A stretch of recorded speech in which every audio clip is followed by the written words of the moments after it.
जय हिंद दोस्तों, स्वागत है आप सभी का हमारे चैनल पर। आइए आज हम लोग देखते हैं, एनालिसिस करते हैं कि जो railway junior engineer CN number 03/2018 का जो वैकेंसी है, इसमें जो है वेटिंग लिस्ट यानी स्टैंड बाय कैंडिडेट जो हैं उनका तो लगभग जो है आप मान के चलिए कि 85% से 85% मान के चलिए कि कैंडिडेट का जो है वेटिंग रेलवे क्लियर कर रही है। लेकिन जो बच गए हैं 10-15% स्टूडेंट स्टैंड बाय वाले, वो लोग प्रोटेस्ट कर रहे हैं। तो वो प्रोटेस्ट जो है दोस्तों कितना सही है और कितना गलत है, वो प्रोटेस्ट होना चाहिए कि नहीं होना चाहिए, और क्या चांसेस हैं, प्रोटेस्ट के रिजल्ट क्या हो सकते हैं, क्या RRB को वेटिंग क्लियर कर देना चाहिए 100% या 100% वेटिंग क्लियर करना संभव है भी कि नहीं है, इन सारी बातों को हम लोग समझने का प्रयास करते हैं। तो आइए वीडियो में अंत तक बने रहिए और देखिए। यहाँ पे देखिए, ये जो है दोस्तों CN नंबर 03/2018, ये यानी कि रेलवे जूनियर इंजीनियर का जो नोटिफिकेशन है, मैंने उसको ओपन किया है और ये वैकेंसी जो है 2018 में पब्लिश हुई थी। इसके पहले हम लोग देखते हैं कि इसके आने के पहले, इस वैकेंसी के आने के पहले प्रीवियस वैकेंसी जूनियर इंजीनियर की कब आई थी। ठीक है दोस्तों, तो बैक डेट में हम चलते हैं तो जूनियर इंजीनियर का वैकेंसी जो है दोस्तों 2015 में आई थी। देखिए यहाँ पे CN नंबर 01/2015। तो इसमें जो है यहाँ पे नोटिस करिए, यहाँ पे ग्रेड पे देख लीजिए, ग्रेड पे जो है आपको दिख जाएगा कितना 4200 ग्रेड पे है। और ये जो है दोस्तों सिर्फ जूनियर इंजीनियर का ही वैकेंसी नहीं था, इसमें सीनियर सेक्शन इंजीनियर का भी वैकेंसी था। ठीक है दोस्तों, तो इस वैकेंसी का हम लोग एनालिसिस करते हैं कि क्या है इस वैकेंसी में, कितना है टोटल। तो देखिए यहाँ पर सीनियर सेक्शन इंजीनियर का जो है टोटल वैकेंसी RRB वाइज जो है यहाँ पे लिखा गया है और उसको हम लोग टोटल कर लिए हैं। और इसको अंत में ऐसे ही जोड़ते जोड़ते जब आप अंत में पहुँचेंगे तो देखिए आपको क्या दिख रहा है। ध्यान देने वाली बात है दोस्तों, आपको बिल्कुल शीशा की तरह साफ हो जाएगा कि क्या मैं कहना चाह रहा हूँ। देखिए यहाँ पे टोटल ऐड करने पर जो है दोस्तों वैकेंसी होती है आपको 4613, जिसमें जो है JEE का भी है और SSC का भी, दोनों का वैकेंसी इंक्लूड है। ठीक है दोस्तों, यहाँ तक अगर बात आप समझ गए होंगे तो आपको बहुत बहुत बधाई। आगे देखिए, इसमें मैंने आपको एक बात बोला था कि इसका ग्रेड पे जो है दिखाया था आपको, अगर नहीं देखे हैं तो फिर से देख लीजिए। यहाँ पर देखिए 4200 ग्रेड पे है JEE का। उसके अलावा इस नोटिफिकेशन का आप पेजिंग देख लीजिए कि टोटल कितने पेज का है। तो ये जो नोटिफिकेशन है दोस्तों, ये है आपको कुल 13 पेज का। ठीक है, ये मैं इसलिए बता रहा हूँ, आप सोच रहे होंगे कि पेज से क्या लेना देना है। इसमें कोई खास वजह तो नहीं है, लेकिन आपको आगे बिल्कुल क्लियर हो जाएगा। आगे देखिए, अब हम लोग देख रहे हैं 2018 की JEE की वैकेंसी। तो आप देखिए यहाँ पे ये सारी बातें कब पब्लिश हुई है, वो सारी लास्ट डेट कब है, एग्ज़ाम कैसे होगा, और इसका भी ग्रेड पे है जो दोस्तों देख सकते हैं आप, 4200 ही है इसका भी ग्रेड पे।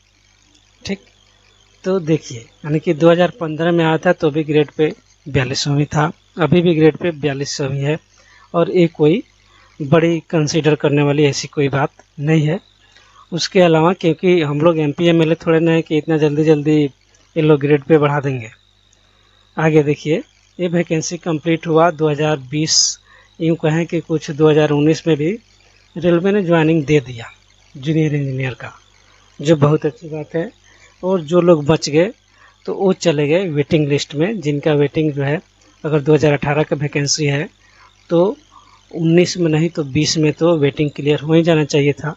लेकिन 20-21 जो है कोरोना का मार पड़ गया, जिसके वजह से जो है रेलवे ने कुछ डिले कर दिया। उसके लिए भी रेलवे से कोई शिकायत खास करके तो नहीं है। आगे हम लोग देख लेते हैं इसका वैकेंसी टेबल को, जिससे आपको सारी बातें जो है बिल्कुल स्पष्ट हो जाएगी। यहाँ पे देखिए ये सारे जेई का जो है वैकेंसी जो है दिया गया है, उसको हम लोग पूरा समअप किए हैं। तो देखिए यहाँ पे टोटल वैकेंसी जो है रेलवे ने दिया था कितना, 13,482। इसको सारा ऐड करने पर ग्रांड टोटल जो है इतना ही मिलता है, 13,482। लेकिन फिर भी इन लोगों के हिसाब से जोड़ने से 13,487 हो जाता है, जो कि कोई ज़्यादा अंतर वाली बात नहीं है। उसके अलावा हम लोग समझने का प्रयास कर रहे हैं कि 13,400 वैकेंसी जो है कितने दिन के बाद आया है। ठीक है, तो यहाँ पे देखिए 13,400 वैकेंसी, क्योंकि वैकेंसी 2015 में आया था, तो यानी कि 15 तक जो है रेलवे तो बिल्कुल कंप्लीट कर लिया होगा अपना वैकेंसी के माध्यम से, जो भी सीट खाली होगा उसको। उसके अलावा जो है 2016 में सीट खाली हुआ होगा, 2017 में लोग रिटायर हुए होंगे, 2018 में हुए होंगे, यानी कि 3 साल में जो है सीट वैकेंट हुआ होगा, जिसको समअप करके जो है रेलवे 2018 में वैकेंसी निकालती है 13,482। ठीक है दोस्तों, सिर्फ जूनियर इंजीनियर का, इसमें सेक्शन सीनियर सेक्शन इंजीनियर का तो मैं बात ही नहीं कर रहा हूँ। उसके अलावा इसको अगर हम 3 से डिवाइड कर देते हैं, यानी 3 साल से, ठीक है, तो प्रत्येक ईयर जो है आपको आसानी से दिख जाएगा कि 4,494 वैकेंसी प्रत्येक ईयर जो है रेलवे में जेई के लिए खाली हो रहा है। ठीक है दोस्तों, तो ये रही बात। उसके अलावा 2018 में वैकेंसी आ गया, तो जो भी इसमें सीट खाली था उसको तो रेलवे ने ज्वाइनिंग दे करके भर लिया 2020 में, और बच गए स्टैंड बाई कैंडिडेट। तो जो लोग ज्वाइन नहीं किए या किसी परिस्थितिवश रिजाइन दे दिए, तो उसके अलावा भी जो सीट खाली हुआ तो वो रेलवे के पास वैकेंट सीट है। लेकिन उसके अलावा जो है सीट जो है 2019 में खाली हुआ होगा, क्योंकि वैकेंसी 2018 के तहत तो 18 तक तो कंप्लीट कर लिया जो भी वैकेंट सीट था। उसके बाद देखिए 2019 में सीट खाली हुआ होगा, 2020 में खाली हुआ होगा, 2021 में खाली हुआ होगा, 2022 में खाली हुआ होगा। यानी कि जो रेल मंत्रालय, रेलवे मिनिस्ट्री जो है, उसने डिमांड मंगाया था कि 2022 तक जो भी 2022 के दिसंबर तक जो भी वैकेंट सीट होने वाले हैं रेलवे जेई से संबंधित, उन सब का डिटेल मुझे दीजिए। ठीक है दोस्तों, तो अगर मैं 2019, 20, 21, 22 जोड़ता हूं तो होता है 4 साल। तो 1 साल में रेलवे में जेई का सीट खाली हो रहा है 4494, तो 4 साल में कितना खाली हुआ होगा। तो इस हिसाब से अगर हम आइडिया लगाते हैं तो लगभग जो है 17,976 जो है जूनियर इंजीनियर का सीट खाली हो रहा है।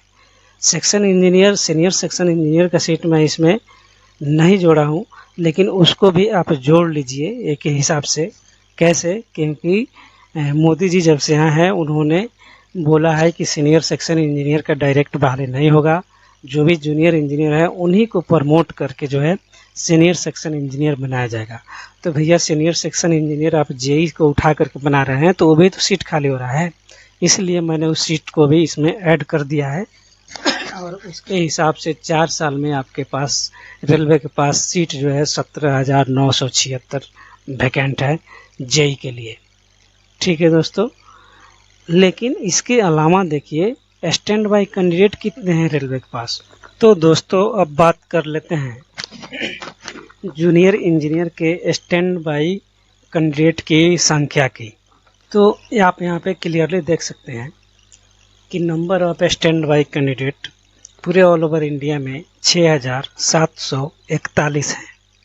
ठीक है दोस्तों, और जो स्टैंडिंग कमेटी बनी थी, यानी कि रेलवे मंत्रालय ने जो डिमांड मंगाया था जूनियर इंजीनियर के वैकेंट पोस्ट को लेकर के, तो आरआरबी ने बड़े आसानी से जो है लगभग 4500 यानी 4500 कैंडिडेट का डिमांड जो है रेल मंत्रालय को भेज दिया अप्रूवल के लिए। अब बताइए दोस्तों, कहाँ आप देख सकते हैं कि वैकेंसी है 17,976 और अभी ये लोग बता रहे हैं कि इनके पास अप्रूवल के लिए वैकेंसी है 4,500 के लगभग। तो नाइंसाफ़ी कहाँ हुई है दोस्तों, आपको क्लियरली पता चल रहा होगा, क्योंकि जब आपको डिमांड मंगाया गया था दिसंबर 2022 तक, तो इस सारे 4 साल में जितने भी पोस्ट वैकेंट होंगे आपको सबका डिटेल भेजना चाहिए था, लेकिन आरआरबी ने ऐसा नहीं किया। केवल जो है 4,500 कैंडिडेट का जो है नाम भेज दिया आगे, और मुश्किल से 2000 बच्चे जो है स्टैंड बाई कैंडिडेट के वो बचे रह गए। और ये लोग आज रोड पर उतर करके आंदोलन कर रहे हैं कि जब रेल मंत्रालय ने बोला था कि टेक्नीशियन और एएलपी का जिस आधार पर 100% वेटिंग क्लियर किया जा रहा है, उसी आधार पर जेई का भी 100% वेटिंग क्लियर किया जाएगा। तो आप ही बताइए कि जब एएलपी और टेक्नीशियन का 100% वेटिंग क्लियर हो जा रहा है 2022 के अनुसार, यानी कि 2022 के दिसंबर तक जो भी पोस्ट खाली हो रहे हैं उसके अनुसार, तो क्या जेई का 100% वेटिंग क्लियर नहीं होना चाहिए? आप लोग ऐसा क्यों कर रहे हैं आरआरबी? देखिए, आपके पास जो है 17,976 जूनियर इंजीनियर का पोस्ट अभी भी खाली है, लेकिन आप लोग जो है उसमें 6,000-6,500 कैंडिडेट को क्लियर नहीं कर पा रहे हैं। ये बहुत ही दुख की बात है। और वहीं अभी मोदी जी कह दें कि 2023 में जूनियर इंजीनियर का वैकेंसी निकाला जाए, तो कम से कम 12 से 14,000 फिर से वैकेंसी जो है जेई का आपको नए नोटिफिकेशन में देखने को मिल जाएगा। लेकिन जो लोग 2-2 एग्ज़ाम क्वालिफाई किए हैं, मेडिकल स्टैंडर्ड क्वालिफाई किए हैं, उसके बाद भी आप लोग उनको जॉब के लिए तरसा रहे हैं, तो ये कहीं से भी अच्छी बात नहीं है।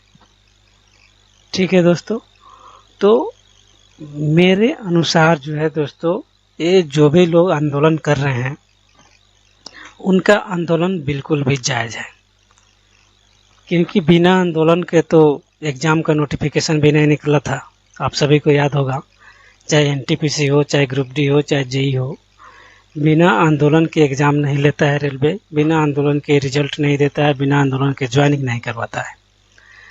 तो ये डिमेरिट्स हैं कुछ। तो इस हिसाब से, इस हिस्ट्री को देखते हुए, ये जो जेई के स्टैंड बाई के कैंडिडेट्स जो दिल्ली में अनशन कर रहे हैं, शांतिपूर्ण तरीके से अपना बात रख रहे हैं, शांतिपूर्ण आंदोलन कर रहे हैं, वो लोग बहुत सही कर रहे हैं। और आप सब बताइए, जो भी व्यूअर्स हैं, कि आप लोगों के नज़र में ये आंदोलन सही है या नहीं है। ठीक है दोस्तों, और मेरा यही मानना है कि अगर आंदोलन सही से, सुचारू रूप से, अहिंसात्मक रूप से चलता रहा, तो रेल मंत्रालय ज़रूर इस बात को कंसीडर करेगी और आपका जो है 100% वेटिंग क्लियर हो जाएगा। मैं यही उम्मीद करता हूँ। और बाकी ये जो नीचे देख रहे हैं आप, गवर्नमेंट सेविंग, इस पर ज़्यादा ध्यान नहीं दीजिए, क्योंकि ये भी सिर्फ कहने की बातें हैं। क्योंकि सोचा जाए तो बहुत कुछ है, नहीं सोचा जाए तो कुछ भी नहीं। क्योंकि एक जेई को जो है लगभग 70,000 जो है सैलरी होता है अपॉइंटमेंट के बाद, यानी कि जब पोस्टिंग हो जाती है उसके बाद। ठीक है, तो अगर वेटिंग का यहाँ पे लिखा गया स्टैंड बाई कैंडिडेट अगर 6,741 हैं, तो अगर कम से कम इनको 2 साल वेट कराया गया है, तो 2 साल में रेलवे को कितना सेविंग हो गया? तो वो हो गया आपको 94,37,40,000। इतना रेलवे जो है वेटिंग कैंडिडेट को वेटिंग में रख कर जो है इतना सेविंग कर ली है। लेकिन इसका कोई ज़्यादा महत्व की बात नहीं है, क्योंकि अभी तो बड़ा मुद्दा है कि आप भाई रेलवे का 100% वेटिंग ही क्लियर कर दो, वही बड़ी बात है। तो ये लोग तो उतना भी नहीं कर रहे हैं। और रही बात चेंज की, तो इस नोटिफिकेशन में और उस नोटिफिकेशन में चेंजेस क्या हुआ है देखिए। बहुत बड़ा 62 पेज यानी 62 पेज का जो है नोटिफिकेशन आता है 2018 के वैकेंसी में, और 2015 के वैकेंसी में सिर्फ 13 पेज का नोटिफिकेशन था, जो आपको मैंने पहले भी दिखा दिया है।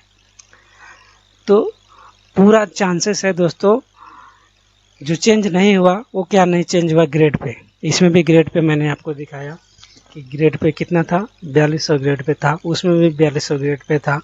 चेंज हो गया नोटिफिकेशन का नंबर, पेज का नंबर, उसमें सिर्फ 13 पेज का नोटिफिकेशन था, इसमें जो है वो चेंज हो गया आपको 62 पेज का। लेकिन ग्रेड पे चेंज नहीं होगा दोस्तों इतना आसानी से, क्योंकि आप तो MP-MLA है नहीं। MP-MLA का तो बहुत जल्दी जल्दी ग्रेड पे चेंज होता रहता है, उन लोगों का सैलरी जो है आप समझते होंगे। तो इन बातों पर ध्यान देने वाली बात ज़्यादा नहीं है, लेकिन आप जो है इस पे ध्यान दीजिए कि अगर आप आंदोलन सही तरीके से करते हैं, रेलवे मिनिस्ट्री तक अपनी बात को पहुंचाते हैं, तो आपका, मेरा मानना है कि 100% वेटिंग क्लियर हो जाएगा। क्योंकि वेटिंग क्लियर होने की अब गुंजाइश इसमें, आप नहीं क्लियर होने की गुंजाइश कहाँ बचती है, आप ही बताइए। इतना सारा वैकेंट पोस्ट है, अगर सही सही पोस्ट तक आपकी बात पहुंचती है, आपके आंदोलन पहुंचते हैं, तो आपका 100% वेटिंग क्लियर हो जाएगा। इसी आशा और उम्मीद के साथ मैं अपने वीडियो को समाप्त करता हूं। आपने यहाँ तक वीडियो देखा तो आपका बहुत बहुत शुक्रिया, बहुत बहुत धन्यवाद।